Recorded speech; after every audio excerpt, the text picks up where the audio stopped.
Sveiki Lietuvos krepšinio gerbėjai, jūsų dėmesio į pokalbį su Lietuvos krepšinio federacijos generaliniu sekretoriumi Dominiku Domarku. Sveikas Dominikai, sveikas atvykęs į mūsų improvizuotą Gintaro baldų studiją. Kaip sekasi? Sveiki visi. Labas Mindaugai. Gerai sekasi viskas. Puikiai. Tai esi pasiruošęs šiek tiek išsameu apie save papasakoti, labiau pristatyti krepšinio bendruomenį ir šiaip krepšinio mėgėjams, tai galim pradėti, ko gero, ne? Visada pasiruošęs. Ok, tai pradžiai galbūt pradėkim nuo to, kad praeitą savaitę buvai patvirtintas generaliniu sekretoriumi, pradėjai šias pareigas jau eiti, tačiau tuo pačiu ir tęsi savo profesionalaus krepšininko karjerą, rungtyniauji nacionalinėje krepšinio lygoje. Ir praeitą savaitę kaip tik prasidėjo būtent nacionalinės krepšinio lygos pirmenybės. Tavo komanda Kauno rajono Omega laimėjo 2 pergalės, su to be abejo sveikiname. Paties asmeninė statistika taip pat nebloga, 12 taškų, 3 kamuoliai, 3,5 rezultatyvaus perdavimo. Tai pradžiai gal toks klausimas, ar jau buvo toks momentas, kai statant užtvarą koks nors ten, nežinau, didelis varžovas nepastebimai iš alkūnės įvarė į pilvą ir sako, čia tau ne už stalo sėdėti ofise? Ne, žaidėjų pusės tai nejaučiau to. Gal vis tiek per varžybas būna tų įvarimų ir į pilvą, ir į visur. Tai normalu, tai yra varžybos, kur mes konkuruojam, stengiamės laimėti. Tai esu įpratęs, tikrai iš žaidėjo kažkokios pusės nejaučiau. Visada jaučiasi abipusė pagarba krepšinio aikšteliai. Gal kažkiek teko susidurti su fanais, būtent Šilutėje, tai aš tikriausiai tų komentarų gausiu, bet tai dalis sporto ir reikia su to susigyventi. Na, bet tai kokie komentarai? Iš karto akcentuojamas tavo kaip generalinio sekretoriaus vaidmuo, ar ne? Kažkoks gal potencialus interesų konfliktas? Bandymas išmušti iš vėžių mane, bet žinau, kad tai bus, susitaikau ir nekreipiu tai dėmesio. Tiesiog kartu juokinga tuo momentu būna, su komandos draugais pasijuokiam po to po varžybų, kokius komentarus gaunam. Bet čia tikrai nėra tai asmeniškai tik mane liečiantis, tai komentuoja visus, tai tokia to dalis sporto. Supratau. Na ir iš tiesų komanda, beje, pats prieš pradedant eiti generalinio sekretoriaus pareigas akcentavai, kad ko gero tęsi tą profesionalaus žaidėjo karjerą, nes kaip ir minėjai, komanda į tave tikrai su tavim siejo didelės viltis, aplink tave konstravo sudėtį, tai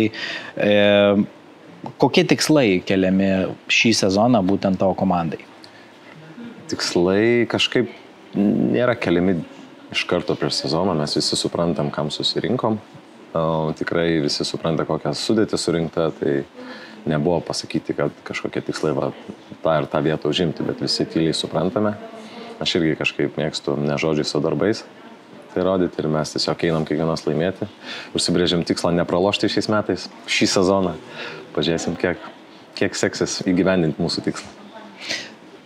Nu tai gerai, tai jeigu nieko nepralaimėsite, tai tikslas vadinas čempionų žiedus laimėti, medalius, kas ten NKL išduodama. Manau, kad visada, kai prasideda sezonas, tai keli aukščiausius tikslus, o kai bus, pamatysim. Tikrai lyga yra sustiprėjusi, daug gerų komandų, manau, kad laukia labai įdomų sezonų. Na, o paties asmeniniai tikslai, žinau, minėjai spaudos konferencijoje save pristatymo, kad vis tik prioritetas veikloje, jeigu, tarkim, susiduria žaidimas NKL pirmenybėse ir generalinio sekretoriaus veikla, tai prioritetas būtent pastarai bus skiriamas, tai, bet vis tiek savo kažkokį tikslą sportinį šiemet keli, 12 taškų, 3 kamuoliai, 3,5 rezultatyvaus. Gal kokį double vidurkį norėtum išlaužti šį sezoną? Double vidurkį bus sunku išlaužti. Šiaip nenorėjau kartotis, bet jau taip nebelaikau tai profesionaliu savo krepšininko karjerą. Tai yra vis tiek veikla po darbo, kurią galiu suderinti. Tai prioritetas federacija, bet taip, tikrai meistriškumas, amžius dar leidžia sportuoti, kad tą lygį atitikti. Ir mano kažkaip gal pirmi metai tokie, jau suprantu, kad ta karjera eina į pabaigą ir tiesiog nebekeliu savo asmeninių tikslų. Anksčiau būdavo asmeninės ambicijos ten tapti geriausiu, naudingiausiu, nes supranti, kad nori eiti kažkur aukščiau. Dabar yra tikslas tikrai surinkta labai gera komanda vidaus prasme, labai smagiai leidžiam laiką ir norisi tiesiog einu kiekvienas varžybas laimėti. Ir tai noriu daryti bet kokiamis priemonėmis, kurių iš manęs reikės. Jeigu nereikės įmesti taškų, aš džiaugsiu, svarbiausia yra pergalė. Ir tai nuoširdžiai anksčiau vis tiek tai yra toksai pasakymas, kur mes girdim, kad dabar čia svarbiausia laimėti ir aš tikrai, kol buvau jaunesnis, taip negalvodavau. Vis tiek svarbiausia yra, vis tiek tai yra asmeninė statistika ir tai yra labai svarbu, bet va šiemet tikrai ir aš jaučiu tai, kad tiesiog svarbu laimėti kaip komanda ir tada viskas bus gerai. Ok, ačiū to ir be abejo tau palinkėsime sportinėje karjeroje. Dabar pereikim prie, kaip čia tai pavadinti, funkcionieriaus, krepšinio vadybininko karjeros, ar ne? Tai vėlgi toje pačioje spaudos konferencijoje paklaustas, už ką būsi atsakingas ar kokių veiklų imsies, tai pats paminėjai, kad būtent prezidento Mindaugo Balčiūno pristatytos rinkiminės programos įgyvendinimą. Tai tada, ko gero, gal ją tiesiog taip šiek tiek detaliau ir praeikime. Ir be jokios abejonės šitame 4 metų cikle, tai būtent iki olimpiados, iki Los Andželo olimpinių žaidynių 2028 metais, vienas iš prioritetų yra jaunųjų krepšininkų rengimas. Ir kokį čia vaidmenį sau matai ir kur galėtum prisidėti ir ką matai iš pirmo žvilgsnio taisytino ir daromo.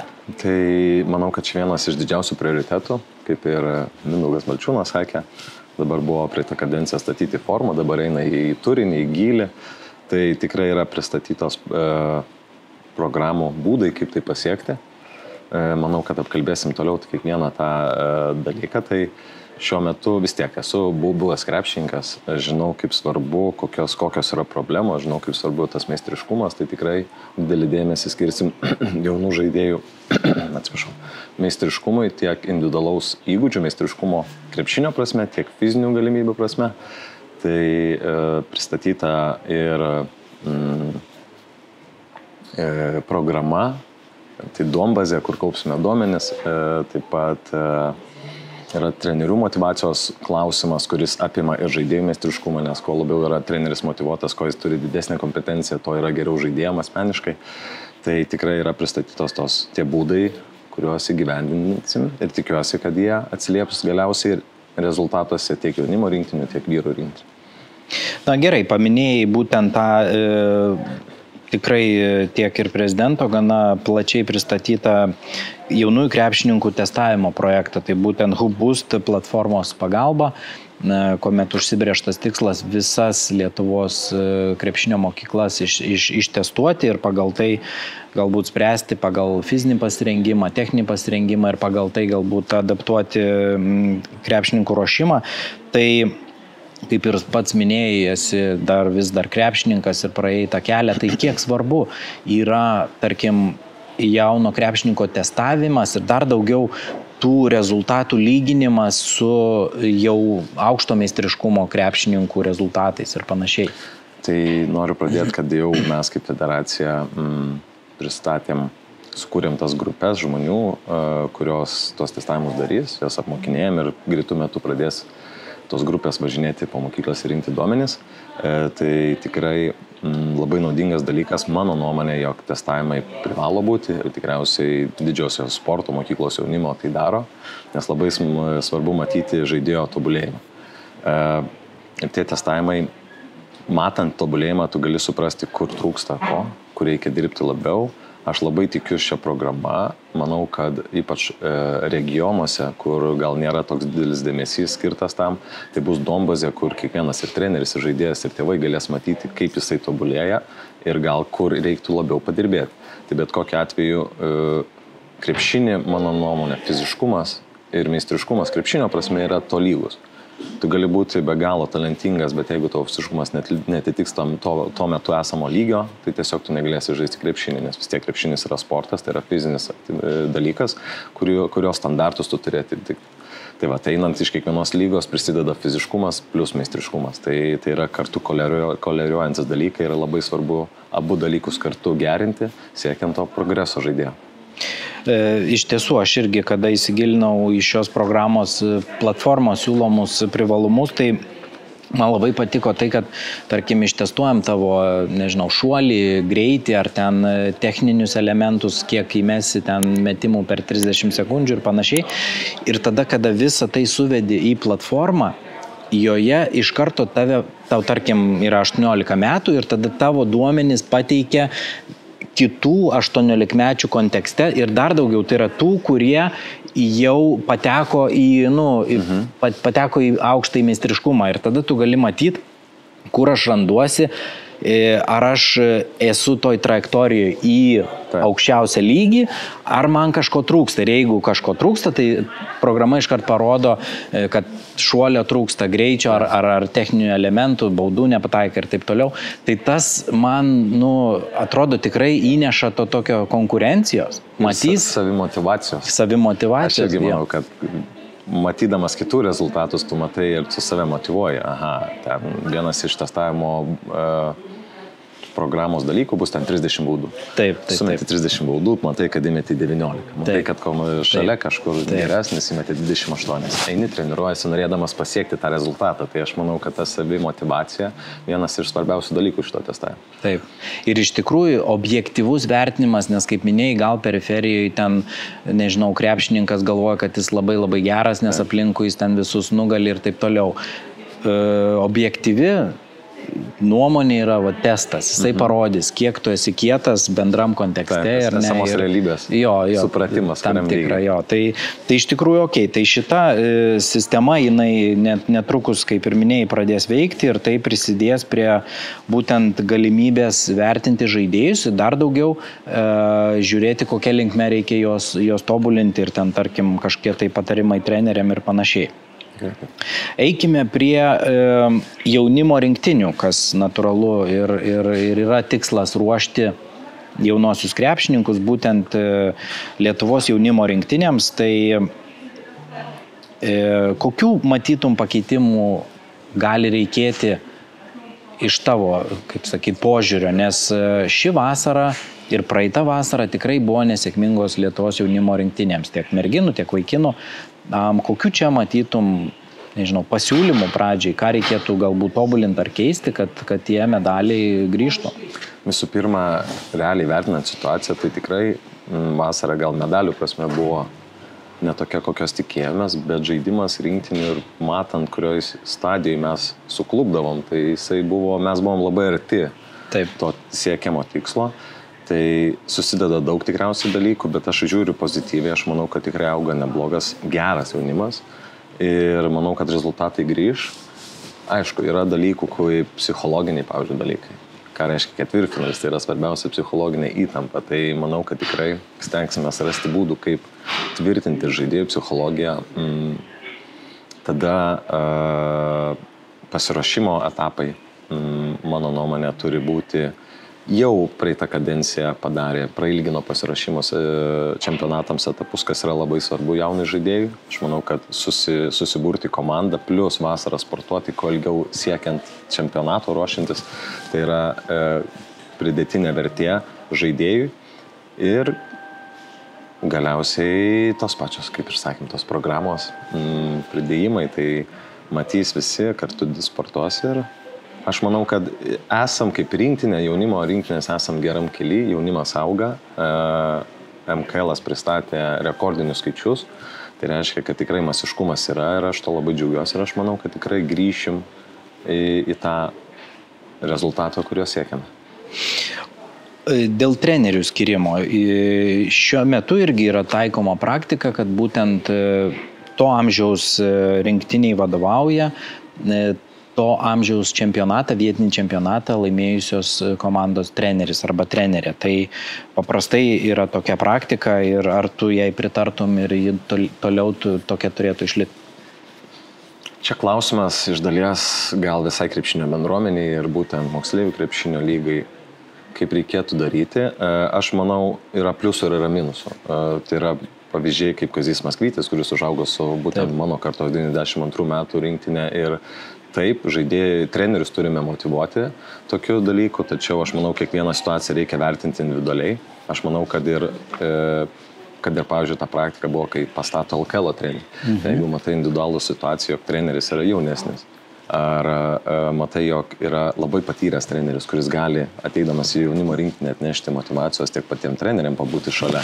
Tai aš manau, kad nereikėtų atmesti ir tų variantų. Tai čia yra diskusijos klausimas ir aš manau, kad kiekvieną situaciją reikia vertinti individualiai, bet tikrai taip, tikrai treneriai, kurie laimi lygas, turi būti įtraukti į rinktinę. Na, o kas liečia jaunų žaidėjų integravimą jau į profesionalius klubus, nes iš tiesų dažnai girdime tų nuomonių, kad baigus moksleivių lygos čempionatus, tas šuolis į profesionalų dažnai būna pernelyg status ir ne visi krepšininkai tą įveikia. Ir, na, kaip padaryti, ar tą reikia apskritai daryti, kad jau profesionaliose lygose, NKL, tavo dabar atstovaujamo lygoje ar LKL, rastusi kuo daugiau jaunų krepšininkų būtent komandų sudėtyse? Aš manau, kad turi būti tai privalo būti, bet tai ir yra iš dalies. Tai tikrai turi motyvuoti žaidėjus eiti kuo aukštesnį lygį. Aš atsimenu, vienas treneris man pasakė, Gintautas Vileitas tikrai prisidėjo prie mano kaip krepšinko karjeros ir jisai man pasakė, sako, nuo moksleivių iki NKL skaitykim, sako, yra tiek. Nuo NKL iki LKL yra tiek. Nuo LKL iki Eurolygos jau yra smulkmenų. Tai sunkiausias tas etapas iššokti į vyrų krepšinį, o po to tai yra nuo LKL iki Eurolygos yra pats mažiausias šuolis? Taip, nes tai yra, jau tu esi pasiruošęs. Pažiūrėkime, žaidžia Nevėžis. Taip, skiriasi, bet tai yra smulkmenų detalės, pavyzdžiui, išpildymas, nubėgimas geresnių kampų, didesnis šuolis, biški greičio, ilgesnės rankos, tai yra smulkmenos. Bet moksleivių nueiti iki NKL yra didelis žingsnis, tu turi pasiruošti tą. Tai aš manau, kad aš tikiu organiškų perėjimo jaunimo. Aš manau, kad tas modelis, kai komandos yra vyresni žaidėjai, tai padeda ne tik krepšininkam profesionaliai žiūrėti, turėti pavyzdį, bet ir kaip žmonėm formuotis. Nes pats, kai buvau jaunas, tikrai turėjau patyrusių žaidėjų savo komandai, kurios lygiavaisi, kurie žiūrėjo, kaip jie elgėsi už aikštelės, ribų aikšteliai gyvenime. Tai vis tiek tai yra turintis patirties. Tai aš manau, kad tas modelis miksuotas, kur yra jaunimo akademijos, kaip Žalgirio, Ryto, Neptūno, nors Neptūnas irgi dabar pasiėmė vyresnių žaidėjų kartu, tai aš manau yra labai sveikintinamos ir turėtų kuo daugiau būti tokių komandų, bet suprantam situaciją, dabar NCAA yra atsiradusi lyga, su kuria nieks nepakonkuruos, tai jaunimo tikrai yra nutekėjimas, bet aš džiaugiuosi šitą situaciją, nes tai yra, manau, kad gera platforma jaunimui tobulėti ir ateiti vėliau į Lietuvos vyrų rinktinį. Tai aš manau, kad taip, reikia skatinti jaunimą, reikia skautinti klubus, kad būtų jaunimo klube ir manau, kad ta organija, jinai organiškas tas pats virsmas, jis yra geras ir tinkamas šiuo metu. Kokią nuomonę apie vėlgi prezidento Balčiūno siūlomą iniciatyvą skirti iš valstybės programos tarkim, po 1000 eurų per mėnesį klubui, kuris į savo sudėtį traukia būtent jauną žaidėją, ten iki 19-20 metų, nes logika būtų galbūt tokia, kad, priimti žaidėją į komandos sudėtį ir jam mokėti atlyginimą, kitą kartą gal nepakanka to meistriškumo, kad būtent skirti tą finansų dalį jaunam žaidėjui. Tačiau jeigu ta finansų dalis ateitų iš kažkur kitur, tada, kaip ir žaidėjas gaunasi nemokamai, tai galim jį priimti ir laikyti sudėtyje. Aš manau sveikintina, plius žinant, kad yra ne tik viena licenzija, yra 2, 3 licenzija su vykdomo komiteto pritarimu, tai yra modelių, kaip tai daryti ir skatinti klubus prisitraukti jaunimą, kad ir treniruočių procesui. Aišku, kuo daugiau žaidėjas žais, to yra geriau visiems, bet paskata bet kokiu atveju yra gerai. Man labai patiko ir Vokietijos tas modelis, kur surenkamas biudžetas ir gale sezono pagal tai, kiek minučių žaidė jaunas žaidėjas, išskirstoma klubams. Tai reiškia, kad būna komanda palaišinė -30, tada komanda yra motivacija žaidėją leisti. Tegul žaidžia, ne tas vyresnis, o jaunesnis, tai sakau. Tai yra daug tų modelių, bet aš manau, bet kokia paskata, kuri skatina turėti jaunų žaidėjus, yra sveikinta.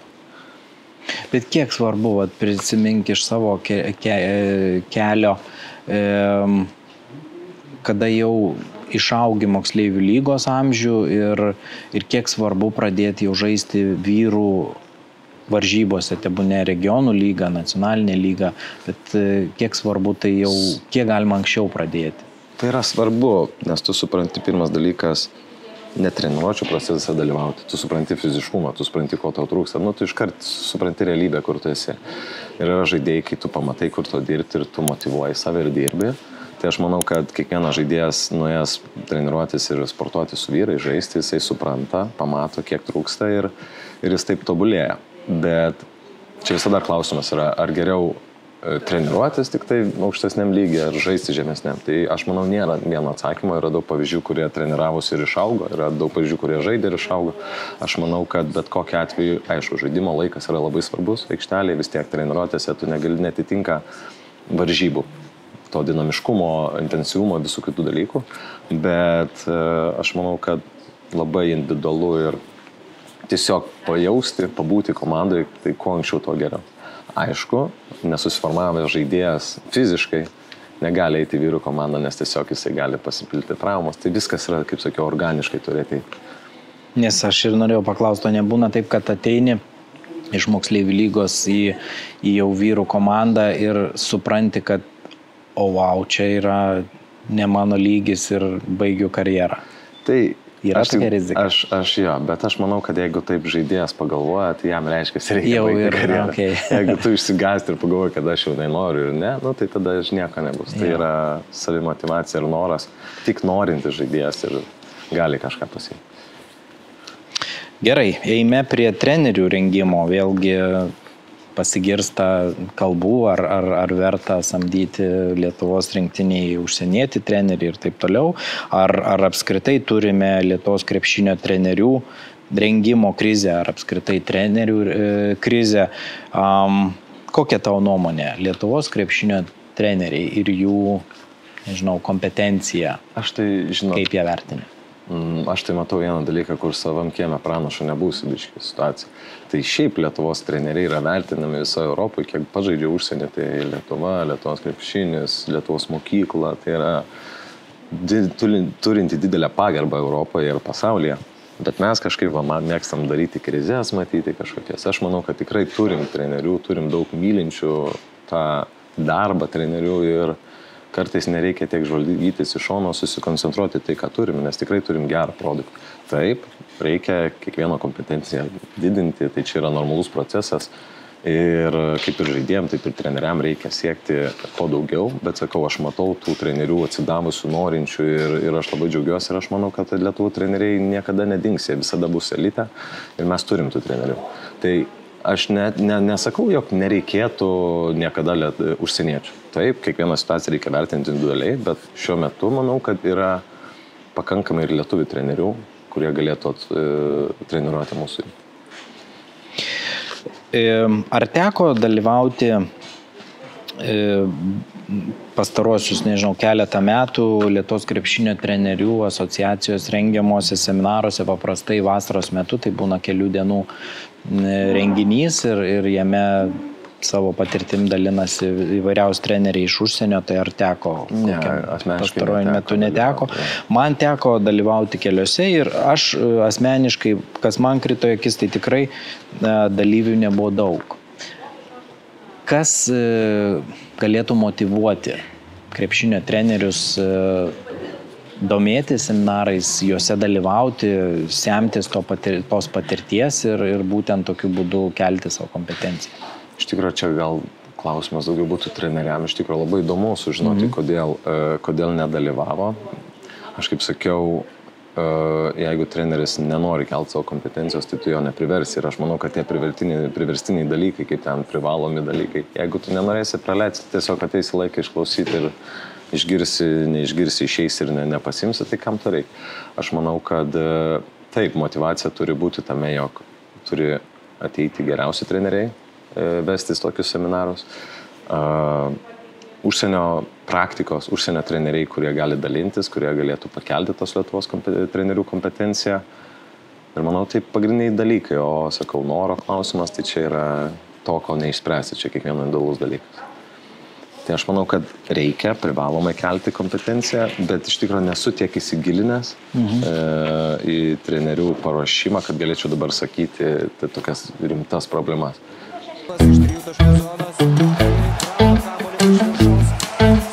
Gintaro baldai – oficialus Lietuvos rinktinės rėmėjas. Jaukiems namams. Tęsime pokalbį su Lietuvos krepšinio federacijos generaliniu sekretoriumi Dominiku Domarku. Pakalbėkime apie krepšinio agentus ir galimai neužilgo atsirasančią jų asociaciją, jų veiklą vienijančią organizaciją. Tai vėlgi krepšinio federacijos prezidento Mindaugo Balčiūno programoje įvardintas vienas iš punktų ir būtent krepšinio agentų įtraukimas į LKF valdymą, vykdomąjį komitetą ir taip toliau. Tu kaip pats savo veikloje panašią veiklą vystei, tai profesionalių krepšininkų asociacijai vadovai. Ar federacija turi rodyti iniciatyvą būtent krepšinio agentų asociacijos kūrimui? Gal pradėsiu nuo to, jog aš manau, kad turi būti agentų asociacija, nes bet kokiu atveju sprendžiant klausimus vis tiek krepšinio bendruomeniai agentai veikia ir jie veikia gan įtakingai. Tai kalbantis su agentais, kad tai nebūtų kalbėjimas su kiekvienu asmeniškai, tai turi būti kažkoks jų asociacijų, junginys, kurie kartu nuspręstų, ką jie nori transliuoti, kad jie susikalbėtų ir tada būtų su kuo mums kalbėti. Tai aš manau, kad visai krepšinio bendruomeniai, jeigu būtų agentų asociacija, būtų tikrai geriau. Aš matau to poreikį, bet manau, kad šiaip iš esmės asociacija, ką tai reiškia, tai yra bendrą interesą turinčių asmenų susivienimas. Tai yra grupė asmenų, kurie veikia savo naudų, savo interesų naudų. Tai jeigu įdomu pasigilinti, kodėl iki dabar nėra agentų asociacijos, tai jeigu jie nėra bendro intereso, tada tikriausiai negali būti ir asociacijos. Tai aš manau, kad mūsų tikslas tikrai, kad tokia asociacija atsirastų, bet ką mes galim padaryti, tai tiesiog inicijuoti, padėti, susodinti, paklausti ir aš manau, kad poreikis yra. Bet jeigu tas klausimas yra, ar iš viršaus turėtų būti privaloma, tai aš manau, kad ne. Nes, kaip ir sakiau, ta asociacija turi būti žmonių suinteresuotų darinys. Nes iš tiesų puikiai pastebėjai, kad kodėl jos iki šiol nėra. Tai mano klausimas būtų ir tu iš savo profesinės veiklos patirties, ar agentai tarpusavyje kolegialiai bendrauja? Nes galbūt jie yra tokie konkurentai viens kitam, kad gal jie, nežinau, vienas kito taip labai nemėgsta, kad jie jokių būdų negalėtų būti kartu vienoje asociacijoje. Tai kokia jų tarpusavio santykiai ir dinamika? Ja, tikrai nežinau, nepažįstu visų asmeniškai agentų, pažįstu tuos, su kuriais bendravau. Akivaizdu, kad jų veikla šiaip agentų yra konkuravimas tarpusavį. Galima skaityti, kad ir žaidėjai mes irgi konkuruojame tarpusavį, bet kada mes susėdame, kada yra bendras interesas, ne? Kada matome, jog mes kartu yra problemos, kurias turim spręsti ir kartu bus lengviau spręsti. Tai jeigu tos asociacijos iki dabar nėra, reiškia, nebuvo tų kažkokių problemų, nors aš matau problemų iš tikrųjų krepšinį, agentų ir aš manau, kad aš tikiuosi, kad ta asociacija atsiras. Taip gali būti. Aš jau spekuliuoju, aš nežinau, kaip vyksta, nes nežinau asmeninių santykių, bet gali būti, kad yra pykčių, jeigu būna ir perėjimų iš vieno agento į kitą. Ką tai reiškia, tai yra tiesioginiai finansai perėjami kitur. Tai aš tiesiog labai tikiuosi, kad nėra antiek susiskaldimas, kad jie negalėtų susėsti ir pasikalbėti apie tokios asociacijos atsiradimą. Gerai, judame prie komercinės pusės Lietuvos krepšinio federacijos veikloje ir kokį savo vaidmenį būtent čia tu įsivaizduoji? Mes su Mindaugu, kai kalbėjome apie darbų pasiskirstimą, tai iš dalies čia yra didžiausia Mindaugo bus sritis. Vis tiek jisai turi praktiką, jisai dabartinius rėmėjus pritraukęs. Aišku, aš tikrai prisidėsiu. Šiaip išskirsčius, kas yra Lietuvos krepšinio federacijos biudžetas. Tai yra keli finansavimo šaltiniai. Tai pirminis yra biudžetinis finansavimas, kuris skiriamas valstybės. Tai kaip tik praeitą savaitę dalyvavau Lietuvos Respublikos Seimo jaunimo ir sporto komiteto posėdėje, kur pasakoja kitų metų įstatyminius pokyčius, kurie bus būtent tam reglamentavime, kaip bus finansuojamos federacijos. Tai 80% bus skirta rezultatui, pasiektiem rezultatam, tada 10% bus skirta masiškumui ir 10% valdymo principams. Tai iš dalies tai biudžetinis finansavimas yra kažkiek nuo mūsų priklausomas, bet iš dalies priklausomas nuo rezultatų. Tai jis yra pilnai, mano nuomonė, yra įvykdytas ir pilnai išnaudotas. Tada yra komercinis finansavimas, tai yra rėmėjai. Kiek žinau, federacija šiuo metu yra pardavusi beveik visas eilutes, tikrai atlikusi puikų darbą. Matau gal galimybės ateityje ieškoti būdų papildomų socialinė medija, kiti dalykai, kiti projektai, kaip tai galima būtų pasiekti. Tos pačios sutarčių pasibaigimas, tada ieškojimas kitų didesnių. Tai yra kur augti, bet aš manau, kad tikrai esame irgi gan užsibrėžę tą ribą, gerą darbą atlikus federaciją ir tas prieaugis matomas, bet jis yra ateityje. Tada yra projektinis finansavimas, kur tikrai man labai aktuali tema. Aš manau, kad tikrai federacija gali daugiau gauti iš projektinio finansavimo, tiek ES, tiek nacionalinių fondų. Tai tikrai ten skirsim laiko, siekdami pritraukti didesnį finansavimą, projektus finansuotis iš to. Ir galiausiai yra komercializacija to basketo logotipo. Aš irgi matau didelį prieaugį, kur galima tai padaryti. Turime pavyzdį Žalgiris, taip, konceptas kitas, vyksta visą sezoną, rinktinė vyksta tik tai vasarą, trumpą laikotarpį, bet aš manau mūsų istorija kaip rinktinės, mūsų emocija, ką mums suteikia rinktinė, ją galima komercializuoti ir mes jau pradėjom pirmus žingsnius, kad tai būtų padaryta ir ateityje mes gautume didesnį finansavimą iš būtent komercializacijos L2 Basket brand logotipų. Apsiginti rezultatyvimis atakomis rinktinės. Gintaro baldai – oficialus Lietuvos rinktinės rėmėjas.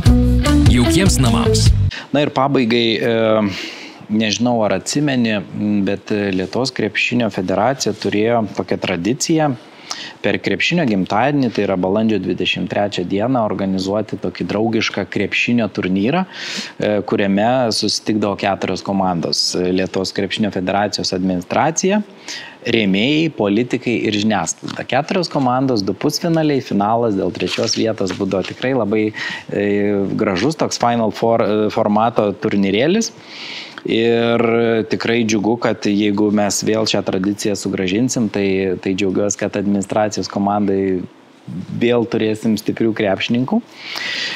Tačiau šitoj vietoj noriu paklausti būtent apie tavo viziją kaip generalinio sekretoriaus. Ir koks Dominykas Domarkas, kaip save įsivaizduoja būtent darbe su rėmėjais? Ne krepšinio aikšteliai, blokuojant mūsų pagrindinio rėmėjo metimą su finalinė sirena, bet jau už aikštelės ribų. Tai visų pirma, kiekvieną mūsų rėmėją federacijos tikrai be galo gerbėme ir džiaugiamės jo. Tai yra betarpiškumas bendraujant, žiūrėjimas viena kryptimi ir tikrai sieksime pritraukti daugiau rėmėjų. Bet tikrai džiaugiamės turimais rėmėjais ir mano bendravimas su jais tai yra tiesioginis, betarpiškas, siekiant abiejų šalių bendros naudos. Abipusės naudos. Gerai. Dominykas Domarkas santykyje su politikais, savivaldybių atstovais, būtent įstatymų leidybos veikloje. Čia jau platesnis dalykas.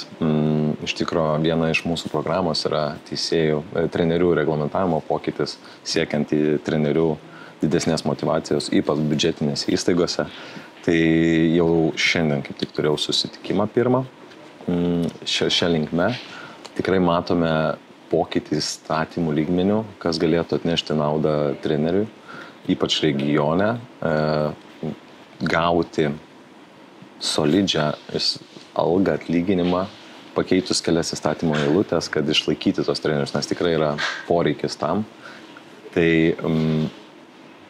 tikrai matau, jog su politikais teks bendrauti, gal net vieninant kitas federacijas ir užsimti tokiu lobizmu, siekiant tos įstatymų pokyčio. Tai tikrai būsiu aktyvus, tikrai norėsiu, tikrai man bus įdomu su jais bendrauti ir tą darysiu. Na ir Dominikas Domarkas santykyje su žiniasklaida. Praeitą savaitę jau debiutavai pristatomoje spaudos konferencijoje. Tų matyt įvykių, kuomet teks bendrauti su žiniasklaida, jų tik tai daugės, tai kaip save matai šioje rolėje? Niekada nebuvo problemų man bendrauti su žiniasklaida, plus reikia suprasti, kad vis tiek tas Lietuvos žiniasklaida, jinai yra gan maža, jau visus senai pažįstam, tai turiu santykius su visais, mano telefonas visiems atviras, jeigu yra klausimų, visada bendrausiu, kalbėsimės ir atviras, tas toks pat betarpiškas ir teisingas tikriausiai. Ok, tai ačiū už skirtą laiką ir sėkmės tiek krepšinio aikštelėje, tiek ir Lietuvos krepšinio federacijos biure. Prireiks, ačiū. Čia buvo Lietuvos krepšinio federacijos generalinis sekretorius Dominikas Domarkas. Iki pasimatymo kitą kartą.